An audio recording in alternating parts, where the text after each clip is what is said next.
स्वागत है आप सभी का। ब्रेक के बाद अब बात करेंगे एक बड़ी खबर की जो राशि से आई है, जहां आईएमए भवन में डॉक्टरों की एक महत्वपूर्ण बैठक में आईएमए और झासा के सदस्य मौजूद। स्वास्थ्य सचिव नितिन मदन कुलकर्णी के विवादास्पद बयान से डॉक्टरों में रोष है और इसी को लेकर बैठक हो रही है आईएमए भवन में। इसके बाद आगे की रणनीति बनाई जाएगी।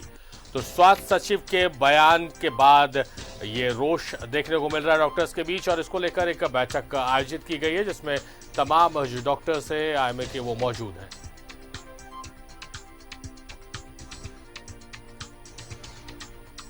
तो सीधे हम चलेंगे ज्यादा जानकारी के लिए। हमारे सहयोगी लाइव हमारे साथ जुड़े हुए हैं, सत्यव्रत किरण, उनका रुख करेंगे। सत्यव्रत, जिस तरह से स्वास्थ्य सचिव के बयान के बाद डॉक्टरों में रोष है और उसको लेकर बैठक की जा रही है, क्या कुछ चर्चा हो रहा है और क्या रणनीति बनाई जा रही है? क्या अंदर बैठक की कुछ जानकारी बाहर आ पाई है? देखिए, बिल्कुल सही कहा सारिफ आपने कि प्रधान सचिव स्वास्थ्य विभाग डॉक्टर नितिन मदन कुलकर्णी के बयान के बाद जो चिकित्सक हैं उनमें रोष है। और आईएमए भवन में आईएमए के चिकित्सक और झासा के चिकित्सकों की एक बैठक हो रही है और बैठक में क्या कुछ निर्णय लिया गया, हम चिकित्सकों ही से ही जानना चाहेंगे कि जिस तरह से एक कार्यक्रम के दौरान प्रधान स्वास्थ्य सचिव जो डॉक्टर नितिन मदन कुलकर्णी हैं, उन्होंने कहा था कि सरकारी नौकरी में ज्यादातर लोग यानी आधे लोग इसलिए आते हैं ताकि उन्हें काम नहीं करना पड़े, और आधे लोग इसलिए आते हैं, खास करके पुरुष जो हैं वो इसलिए आते हैं ताकि शादी के दौरान उनका दहेज बढ़ जाए। और उसके बाद से लगातार चिकित्सकों में रोष है, घमासान मचा हुआ है। आज आईएमए में जो बैठक हुई है आईएमए और झासा के सदस्यों के साथ, क्या निर्णय लिया आप लोगों ने इस बैठक में? हाँ, इस बैठक में देखिए ऐसा है कि हम लोग पहले तो ये बात पर बहुत खेद प्रकट करते हैं कि इन्होंने बहुत गैर जिम्मेदाराना, आपत्तिजनक, अपमानजनक जो भाषा का उपयोग चिकित्सकों के प्रति ऐसे शब्द में किया है जिस समय कि पूरा विश्व, पूरा भारत और झारखंड और रांची सब कोरोना के साथ जूझ रहे हैं, और उसमें चिकित्सक ही कहते हैं कि इनको इनके लिए थाली बजाइए और ये कीजिए, और उनके साथ इस तरह की बातें जो की गई वो बहुत ही दुखद है। हम लोग इसका भर्त्सना करते हैं। हमें सभी लोगों को इतना दुख हो रहा है कि उसका हम लोग वर्णन नहीं कर सकते हैं। और ऐसे स्टेटमेंट के लिए उनके साथ क्या किया जाए, इसके लिए हम लोग आज एक मीटिंग रखे थे कि इस स्टेटमेंट के अगेंस्ट में हम लोग क्या करें। तो अभी निर्णय लिया गया है कि पहले तो हम लोग मुख्यमंत्री जी से एक डेलीगेट बना करके मिलते हैं, और मिलने के बाद उनसे क्या हमें जानकारी मिलती है या उनका क्या रिएक्शन होता है, उसके हिसाब से हम लोग फिर आगे निर्णय लेंगे कि आगे हमें किस तरह से। लेकिन हमें चुप बैठना नहीं है, इसके अगेंस्ट में हमें उतरना है। लेकिन आप लोगों ने पत्र के माध्यम से मुख्यमंत्री, मुख्य सचिव दोनों को अवगत कराया है इस पूरे मामले पर?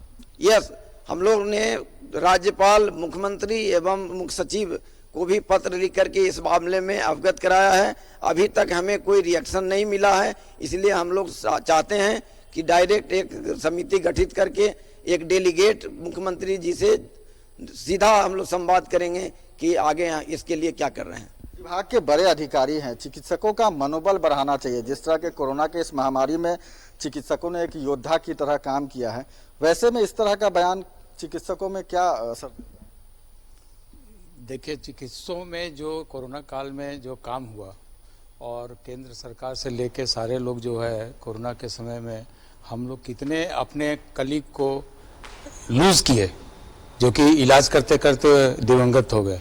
तो इसमें स्वाभाविक है कि इस तरह का जो रिमार्क है ये एक बहुत ही सस्ता टाइप का रिमार्क एक बहुत ही प्रशासनिक अधिकारी की तरफ से गैर जिम्मेदाराना दिया गया है, और इसमें स्वाभाविक है कि हम लोग काफ़ी दुखित हैं और उनको चाहिए कि इस पर विचार करके वो अपने वक्तव्य को चेंज करें। मैं भी उस कार्यक्रम में मौजूद था जिस तरह से स्वास्थ्य सचिव बोल रहे थे, मतलब वो एक उदाहरण दे रहे थे। मुझे नहीं लगता कि किसी चिकित्सक को टारगेट करना ही उनका लक्ष्य था। वो एक उदाहरण दे रहे थे कि ज्यादातर लोग सरकारी नौकरी में, आधे लोग इसलिए आते हैं। तो आप लोग को इतना बुरा क्यों लग गया? कहा तो उन्होंने चिकित्सकों के लिए ही कहा है, डॉक्टर्स के लिए ही कहा गया है ये। आप जो बोल रहे हैं कि साधारण सा कमेंट, ये साधारण नहीं, बहुत असाधारण कमेंट है। और ये असाधारण और तब हो जाता है जब खुद वो डॉक्टर हैं और डॉक्टर बनने के बाद ही वो आईएएस बने हैं। ये बोलते हैं कि डॉक्टरी जो है, चिकित्सा जो है, सेवा का क्षेत्र है, तो आपने डॉक्टरी छोड़कर आईएएस क्यों बना? आपने एक सीट तो बर्बाद कर दिया। सरकार बोलती है कि करोड़ों रुपए खर्च करके हम डॉक्टर बनाते, तो आपने क्या किया? आपने तो जनता का पैसा बर्बाद किया। उसके ऊपर जो कोरोना काल में चिकित्सक, ये तो झारखंड का जो कोरोना काल में रिजल्ट है, जो मोर्टेलिटी रेट है, वो खुद कहता है कि यहाँ चिकित्सकों ने और जो हेल्थ वर्कर है उन लोगों ने कैसा काम किया, वो खुद बोलता है। उसके लिए हमको ज्यादा बोलने का जरूरत नहीं।